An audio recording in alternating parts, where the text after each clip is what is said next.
Ahojte priatelia, pred vami je MAN TGE 4160L 3H3 Kasten.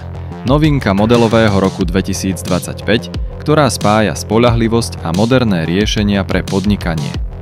Vozidlo je vybavené dízlovým motorom s výkonom 120 kW, čo zodpovedá 163 konským silám, v kombinácii s automatickou prevodovkou, ktorá zabezpečuje pohodlné riadenie aj v mestskom premávke. Skutočná spotreba paliva zostáva ekonomická pre túto triedu a poskytuje optimálnu efektívnosť. Nákladný priestor má dĺžku 3450 mm, šírku 1832 mm a výšku 1961 mm, čo umožňuje prepravovať značné objemy. Nosnosť v tejto konfigurácii môže dosahovať viac ako 1500 kg a podľa celkovej hmotnosti vozidla ešte viac.